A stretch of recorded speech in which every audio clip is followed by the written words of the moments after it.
அமெரிக்காவுடைய Los Angeles நகரிலே முழு உலகமும் பார்த்து கொண்டிருக்கக்கூடிய ஒரு மேடையிலே no to war and free Palestine அப்படிங்கிற குரல் ஓங்கி ஒலித்திருக்கிறது.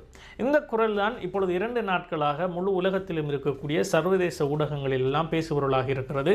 மத்திய கிழக்கிலே ஈரான் மற்றும் அமெரிக்கா, இஸ்ரேல் ஆகிய நாடுகளுக்கு இடையிலான போர் மிக தீவிரமாக நடந்து கொண்டிருக்கக்கூடிய அந்த சூழலிலே அமெரிக்காவிலே, அதுவும் ட்ரம்பினுடைய ஊரிலே வைத்து இப்படியாக பலஸ்தீனுக்கு ஆதரவான ஒரு குரல், அதுவும் சர்வதேச அரங்கிலே முழு உலகமும் பார்த்து கொண்டிருக்க மேடையிலே பேசப்பட்டதானது இப்பொழுது முழு உலகத்தினுடைய கவனத்தையும் ஈர்த்திருக்கிறது.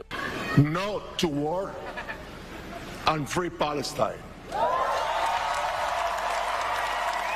98வது ஆஸ்கர் விருது வழங்கும் விழாவிலே சிறந்த திரைப்படத்திற்கான விருதை அறிவிப்பதற்காக வந்திருந்த ஸ்பானிஷ் நடிகர் ஜேவியர் பேடம் தான் இப்படியான ஒரு கருத்தை தெரிவித்திருக்கிறது. முழு உலகத்திலும் இருக்கக்கூடிய நாடுகள் எல்லாம் பயந்து நடுங்கிக் கொண்டிருக்கக்கூடிய ஒரு சூழலிலே இலங்கை, இந்தியா உட்பட எத்தனையோ நாடுகள் அமெரிக்காவுக்கு எதிராக கண்டனம் தெரிவிப்பதற்கு தயங்கிக் கொண்டிருக்கக்கூடிய இந்த சூழலிலே அமெரிக்காவிலே ட்ரம்பினுடைய ஊரிலே வைத்து இப்படியாக பேசியிருக்கிறார் இந்த ஸ்பானிஷ் நடிகர் Xavier Paytm.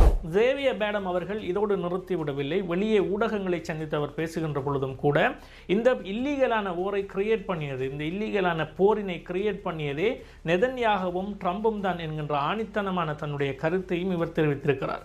With another illegal war created by Trump and Netanyahu never to with another lie, which is like இவர் இப்படி பேசியதிலே ஆச்சரியப்படுவதற்கு ஒன்றும் இல்லை. ஏனென்றால் இந்த போர் நடந்து கொண்டிருக்கக்கூடிய அந்த சூழ்நிலையிலே அமெரிக்காவை ஒரு ஆண்மையோடு எதிர்த்த ஒரு நாடு என்றால் அது ஸ்பெயின் தான். அதே நேரம் ஸ்பெயினில் இருக்கக்கூடிய 98% மக்கள் பலஸ்தீனுக்கு ஆதரவானவர்கள். அதே நேரம் ஸ்பெயினில் இருக்கக்கூடிய எல்லா கட்சிகளுமே பலஸ்தீனுக்கு ஆதரவான கட்சிகள் தான். இதனை எதிர்ப்பதற்கு அங்கே எவருமே இல்லை. அதோடு மாத்திரமல்லாமல் இவர் பேசிய உடனே இவர் ஒரு முஸ்லீமா அல்லது இவர் ஒரு அரசியல்வாதியா என்றெல்லாம் சர்வதேசத்திலே முஸ்லிம்களுக்கு எதிராக இயங்கக்கூடிய ஊடகங்கள் தேடி பார்த்திருப்பார்கள். ஆனால் அவர் அப்படியானவர் அல்ல என்பதும் குறிப்பிடத்தக்கது. அவர் மனிதாபிமானம் நிறைந்த ஒரு நாட்டினை சேர்ந்தவர் என்பதுதான் இங்கே எல்லோராலும் பார்க்கப்பட வேண்டிய ஒரு விஷயம். ஒரு மேடை கிடைத்தால் அதை எப்படி பயன்படுத்த வேண்டும், அந்த மேடையிலே என்ன பேச வேண்டும், நாம் பேசுகின்ற கருத்து ஒரு சமூகத்துக்கு, ஒரு மக்களுக்கோ பிரயோசனமானதாக இருக்கின்றதா என்பதை எல்லாம் பார்த்து பேசப்பட்ட ஒரு கருத்தாகத்தான் ஜேவியர் பேடம் அவர்களுடைய கருத்து பலராலும் விமர்சிக்கப்படுகிறது. நம்முடைய நாட்டிலும் இருந்து சர்வதேச மேடை ஒன்றை பயன்படுத்திய நம்முடைய நாட்டினுடைய அமைச்சர் ஒருவர் எப்படி பேசினார் என்கின்ற ஒரு விடயம் நாம் அனைவரும் பார்த்த விஷயம்தான்.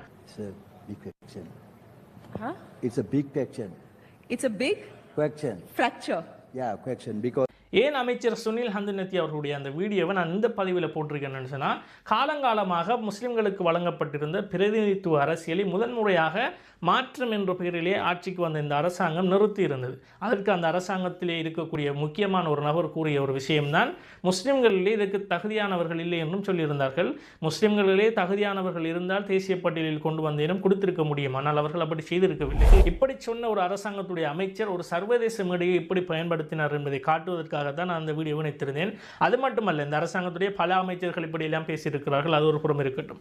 உலகத்திலே எந்த மூலையிலே எங்கே மத ரீதியாக ஒரு பிரச்சனையோ, மத ரீதியாக மக்களை புறக்கணிக்கின்ற சம்பவங்கள் நடந்தாலும் அதற்கு பின்னால் நிச்சயமாக ஒரு அரசியல்வாதியோ, ஒரு அரசியல் இயக்கமோ கட்டாயமாக இருக்கும். அரசியல்வாதிகளோ, அரசியல் கட்சியோ அல்லது அரசியல் இயக்கமோ மத ரீதியாக மக்களை பிரித்து ஆள்வதற்கு முயற்சி செய்தாலும் எந்த ஒரு மதங்களுமே இன்னும் ஒரு மதத்தை இழிவுபடுத்தி, இன்னொரு மதத்தை கேவலப்படுத்தி தான் தங்களுடைய மதத்தை வளர்க்க வேண்டும் என்று எந்த ஒரு மதமும் சொல்லியது கிடையாது.